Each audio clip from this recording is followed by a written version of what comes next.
D'accord. Et par rapport maintenant, on voit bien que le pétrole est en hausse, il a atteint presque, pas 100 dollars, mais quand il va, oui, Oui, oui, il est presque peut-être à ça. il va les atteindre, je sais pas. Donc l'Algérie, et maintenant, les caisses, elles sont floues et il y a 100 millions, on parle de 100 milliards de dollars, c'est ça. Oui, oui. Donc avec tout cet argent, est-ce qu'on peut faire quelque chose? Est-ce qu'on peut sortir l'Algérie de cette crise? Parce qu'on voit bien que maintenant, ça commence à s'apaiser de toute cette violence. Maintenant, c'est une crise sociale. On voit bien en Algérie qu'il y a des gens pauvres, qu'il y a beaucoup de choses qui ne vont pas mal. Les jeunes, il n'y a pas de travail. Est-ce qu'on peut, avec cet argent, si on le canalise bien, est-ce qu'on peut faire quelque chose? Est-ce Alors, que l'État est capable maintenant de faire quelque chose, de pouvoir algérien en place? vous posez un problème pour lequel il faut des réponses prudentes et simples.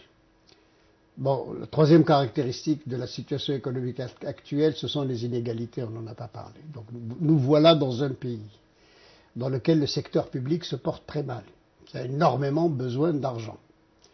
Et on ne travaille pas assez pour le secteur public. L'école, les universités, la santé, etc. ont d'énormes besoins et on a beaucoup d'argent à côté, on ne travaille pas pour le secteur public. Donc ça accroît les inégalités.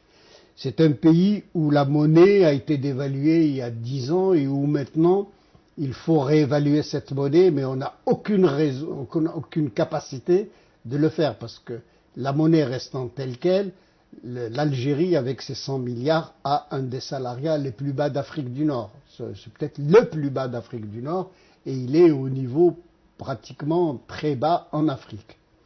Bien, donc qu'est-ce que ça rapporte?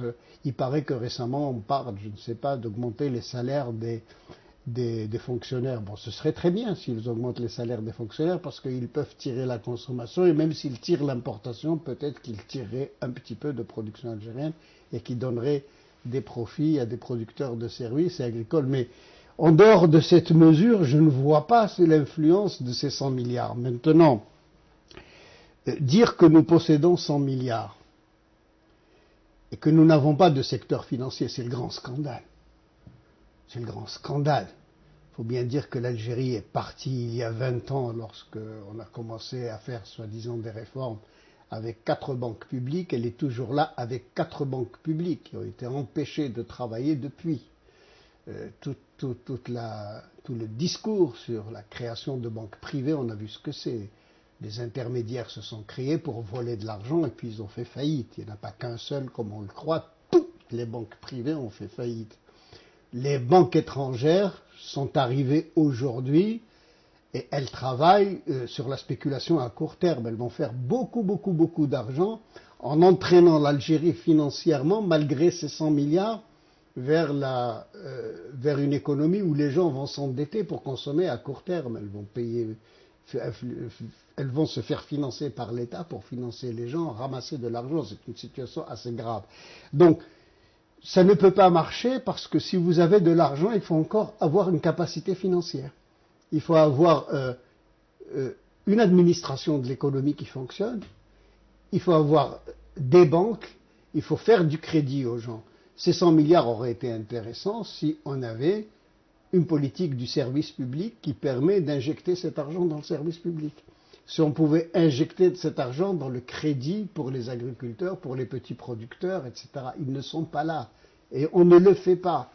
Donc ces 100 milliards sont placés à l'étranger. Je voudrais faire une remarque parce que souvent on dit mais c'est bien, ça a servi à payer la dette.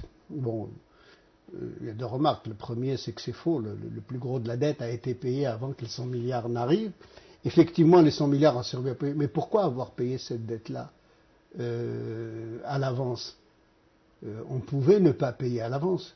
On pouvait utiliser son propre argent, d'autant que le taux d'endettement a été devenu faible. Payer la dette à l'avance, c'est faire encore un cadeau aux organismes financiers internationaux. Donc, il sert déjà aux organismes financiers internationaux à qui, à l'avance, on a remis de l'argent. Il est placé. Et il est placé dans une fausse monnaie. Tout le monde sait que le dollar est de la fausse monnaie. Les Algériens savent et tout le monde sait que le dollar a baissé pratiquement de 30 à 40% en un an. Donc le niveau des réserves algériennes ont baissé de 30 à 40% en un an. On ne peut pas appeler ça de la gestion des 100 milliards, c'est de la très mauvaise gestion des 100 milliards. Donc La meilleure manière de gérer cet argent, c'est de le réinvestir à l'intérieur de l'économie algérienne, de le réinjecter dans l'économie algérienne. Et pour ça, il faut avoir la capacité financière. Et comme l'État ne bouge pas, il est incapable de créer cette capacité, parce que s'il la crée, ça change l'équilibre de l'État et on partira politiquement dans une nouvelle forme d'État. Eh bien, les 100 milliards sont en train de servir aux Américains, sont en train de servir aux banques étrangères, sont en train de servir à repayer la dette. Bon, et c'est vraiment un argent que les Algériens possèdent, comme s'ils possédaient le patrimoine du XIIIe siècle, comme si on leur disait, vous possédez le patrimoine des Deys d'Alger en 1830. Je dirais, pour utiliser une image, il nous sert autant que nous avait servi le patrimoine qu'ont laissé les Deys au moment où les Français sont rentrés. Dernière question, c'est quoi les solutions maintenant pour que l'Algérie puisse s'en sortir? Bon. Politique et économique, si vous voulez. Bon, on ne peut pas donner des recettes. On peut dire quelles sont les dynamiques à mettre en place pour qu'on puisse sortir. Bon, les dynamiques politiques, c'est très difficile. Donc, comme je le disais, c'est un système qui est fermé, paralysé, complètement paralysé. Première question qui se pose, peut-il bouger? La réponse, je l'ai dit tout à l'heure, il ne peut pas bouger. Il ne peut pas bouger parce que c'est l'accord minimum qui est fait entre les gens. S'il bouge, il y a une partie des gens qui font le pouvoir en Algérie qui perd. Donc il faudrait qu'il y ait une partie du pouvoir en Algérie qui déstabilise les autres. Et comme il est organisé sur la prédation, c'est difficile. On déstabilise les autres quand on est organisé avec des projets politiques et qu'on prend des risques. Comme personne ne prend aucun risque, c'est difficile. Donc il ne peut bouger que de l'extérieur.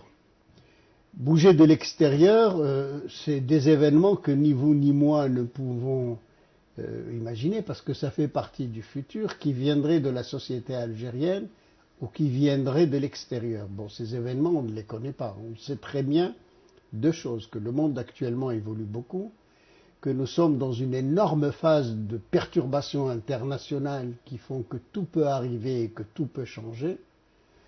Et à l'intérieur, nous savons très bien que les inégalités, que la pauvreté, que tout ce qui concerne la régression des services publics en Algérie fait qu'on peut aboutir à des situations extrêmement difficiles, à des situations d'anarchie, de violence, etc., que personne ne souhaite, mais qui peuvent malheureusement se produire.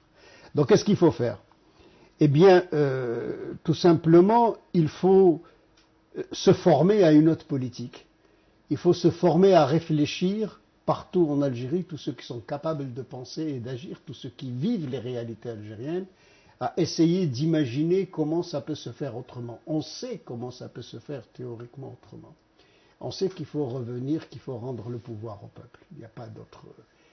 La seule issue pour s'en sortir, il faut que la politique soit la politique des Algériens, des gens. On sait quelle est la manière de le faire. La manière de le faire, c'est que les gens s'unissent entre eux, s'entraident entre eux, essayent de ne pas attendre quelque chose de l'État, d'essayer de trouver des solutions à leurs problèmes eux-mêmes. Si des gens ont des problèmes parce que leurs enfants sont très mauvais à l'école, parce que l'école est très mauvaise, eh bien qu'ils essayent de se mettre, voilà ce que c'est que faire de la politique, à 10 ou 15 pour essayer d'aider leurs enfants à l'école. Ce qu'il faut faire, c'est qu'il faut sortir complètement ce que j'appellerais sortir du champ de quelque chose qui nous arriverait du dessus, qui nous arriverait de l'État et s'occuper de nos problèmes nous-mêmes. En attendant, le reste dépend des événements et du futur, et nous les Algériens, nous ne sommes pas des gens qui lisons le futur. Ça peut venir comme ça peut ne pas venir. Mais ce dont on est sûr, c'est que lorsqu'on se prend en charge nous-mêmes pour tout ce qu'on peut, pour la production, pour le travail, pour les échanges, pour la scolarité, pour la santé, eh bien, nous nous aidons les uns et les autres à atténuer les difficultés dans lesquelles nous vivons.